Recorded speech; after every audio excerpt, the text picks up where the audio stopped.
As people are becoming more aware of the depopulation issue, what do you think that these people who are in these offices, policymakers, can be doing to address the issue and the repercussions? I think the first thing is to just wake up to it. Mm-hmm.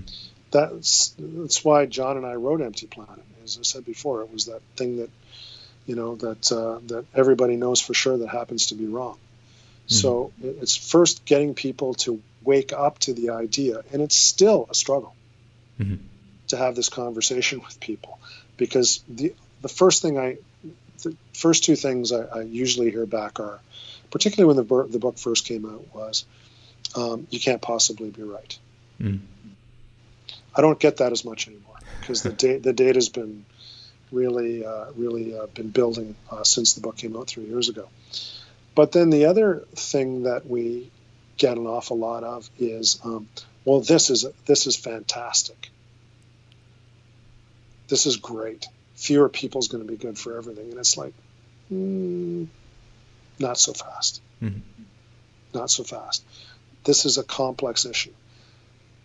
A population that's rapidly aging and has a decreasing ability to reproduce itself is a very, very different population than the population of, I guess, 2 billion at the time of the Second World War. It's not all young. It's old. Mm-hmm. So there's a lot of issues that are related to a smaller population, because it's a population that looks very different than the previous, smaller populations that we had. And that's a really tough conversation to have with people, because they don't think through that. So I remember the first public presentations we were doing. We did a book launch at a bookstore here in Toronto for National Geographic, and all the hands went up in the room, and it was like, oh, this is a good thing. And it's like, well, yeah, in some ways it is, but did you think that population that you're talking about, that's much smaller and better for the planet, is actually going to be old and much less capable of reproducing itself and declining every year? Did you think about that? It was like, oh no, I hadn't thought of that. Right. So the complexity and difficulty of managing all of this, I don't think people have really come to terms with. So yeah, the first thing I always get confronted with was, you can't possibly be right. We're sort of over that now. And now the second thing is, it's a more complicated issue than just celebrating the fact that the population is going to be smaller. Mm-hmm. It's in your book that you were pointing out that Canada has done a lot with their immigration policy. What do you think we can learn from Canada? Well, that's the thing to learn from Canada on all of this, is that basically our approach to dealing with declining population and aging population has been to really embrace immigration. We bring in about 1% of our population every year, and it continues to grow. But there are very, very few countries in the world that will be able to do this, because the political blowback can be extreme. So Canada, all the political parties are basically on the side of being pro-immigration. And we've crossed that Rubicon a long time ago, but most countries in the world have not. And the political ramifications of embracing more open immigration are very difficult. But in the short to medium term, it's really the only solution at scale that can help slow down the process of population aging. Mm-hmm. What would be the case for that if someone was skeptical? Well, I think that the biggest case is that, first of all, that you just show them the aging of the population. Mm-hmm. We need more younger people. Mm-hmm. And by the way, unless your kids are going to have more kids, somebody's going to have to pay all these pensions. Mm-hmm. Somebody's going to have to be a consumer here. Mm-hmm. Somebody's going to have to produce the next generation. Mm-hmm. So maybe we need to consider immigration. But then the other part of this, and this is where it's incumbent upon politicians and public officials to get it right, which is that we need a well-structured, appropriate system for vetting immigrants. It's not just opening your doors and letting anybody in. That's where you start getting into trouble. It's the Canadian approach has really been more like recruiting than just responding to a demand for people to come to this country. That's a really interesting way to put it. Yeah, and a lot of people look at immigration as being what's happening on the southern border of the United States. Well, it doesn't have to be that way. And the Canadian example shows that it can be different. Although we do have our issues with our immigration policies here. As I said before, there's no serious political party in the country that has potential for forming national government that is against immigration. They're all basically aligned from the left to the right.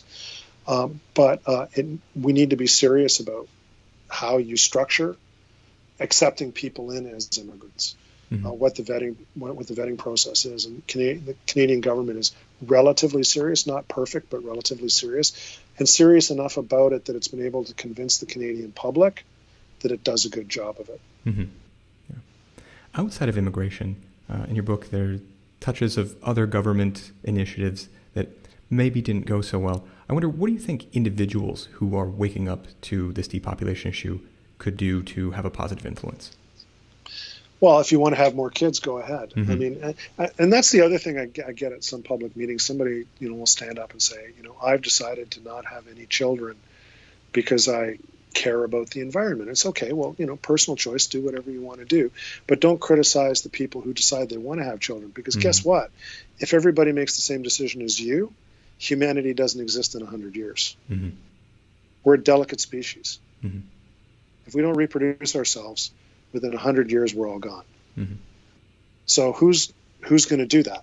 Mm-hmm. So I think that, the first thing is to recognize that having kids is a good thing, again, would probably be a change in perspective that we have to bring on board. I think that people who've gone down the road of not having kids as a result of their concerns about things like the climate or whatever, well-intentioned, there are other consequences to that, as I said before, if everybody adopted the same point of view, the impact on humanity would be catastrophic. So I think the first thing is, like I said, thinking about the positive aspects of having children again. And then the second part of that is, if we're thinking positively about having children, how do we make it possible for those who decide that they want to have kids to have an easier time to do it? So whether it's through childcare programs, whether it's through, workplace accommodations, whether it's through recognizing the contribution that women make in the household in some other way, maybe paying off in their careers or whatever, but creating an environment in which people don't feel that there's such a huge penalty to have kids, I think would be something that we can revisit. Yeah, that seemed a theme through the book, was that there seemed to be a sense of a big cost, whether it be financial, career, education, or even in cultures with dowries, where there's a literal cost to getting married. All these things seem to be the issue tied together. Well, and they are, because the cost of all of this means that what happens is family formation gets pushed way out. Mm-hmm. So, the average, I'll use Canada as an example because it's the one I know best, but it's fairly analogous to the United States. Mm-hmm. So back in the 1950s, the average American woman probably got married around the age of 21. She probably had her first kid soon after. She probably had 3 plus during the course of her lifetime. Mm-hmm. In Canada, I can give you the exact stats. The highest birth rate was back in 1959. The average Canadian woman got married around the age of 20, 21, and she had 4 kids in her lifetime. Now the average Canadian woman, if she gets married at all, gets married around the age of 30 and has 1 or 2 kids. That's it. Mm-hmm. That's why our birth rate's 1.4, which, by the way, is the same as Japan. Wow. So without immigration, Canada's already in big trouble. Mm-hmm. There is some discussion that maybe off of World War II, there was a crisis, and then people had this baby boom because there was sort of a relief. We seem to be going through a bit of a cultural crisis since 2008 with the financial issues, through COVID. You've looked at what is next in these sort of trends. What do you see for a possibility of a more optimistic rise in population? I don't see any. Mm-hmm. I don't see any. I think that basically what we've got to be doing is, instead of thinking that this is going to reverse itself on its own, is understanding that it very likely will not, that the peak of the population is going to come sooner, is going to come lower than anybody thought before, and that we need to start getting ready for it in all aspects of, however we run our societies and we run our economies, because it's coming at us. and there's really nothing we can do to change it around. I mean, you can slow it down through things like immigration. You can maybe have more family positive policies in the workplace in terms of how we support families that want to have kids, but none of this is anywhere in the world really moved birth rates above 2.1. So, it's really just a question of getting ready for what's fairly inevitable. Mm-hmm. Not fairly inevitable. I don't mean to qualify it. Inevitable. Mm-hmm. And Darrell, my final question is: you mentioned individuals getting ready for what's ahead. What do you think people can be doing to prepare themselves? Well, I think that's a pretty big question. I think governments have to start thinking about healthcare in a different way. Mm-hmm. We need to start thinking about long-term care, and we need to start thinking about seniors.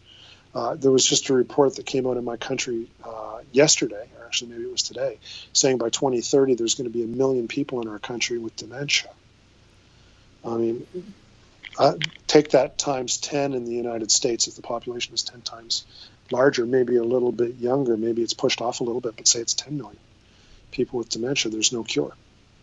And what are we going to be doing about that? What are we going to be doing about long-term care? What are we going to be doing about everything from the types of entertainment facilities we have through to the types of consumer products we're going to be offering for a population that's much older than we think it's going to be? What's going to happen to all of this wealth that everybody assumes is just going to be this huge wealth transfer if everybody's spending all that money on healthcare and maybe having that one last trip and they're not passing it down to their kids?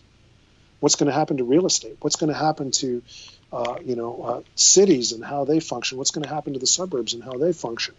What's going to happen to all of these things that are so important to what our future is going to be? The private sector aspects of this, the business aspects are huge. The government aspects are huge. But one of the things that we know overriding or overarching all of this is the consumption that drove our economy for forever since the Industrial Revolution, but more specifically since the end of the Second World War, is going to end. So what does that future look like? Well, that's a really interesting set of questions. And you and I are among a very exclusive small group of people who are actually talking about this. Mm-hmm. Thanks for watching that video. To see the full episode, check out the box over here or the link in the description.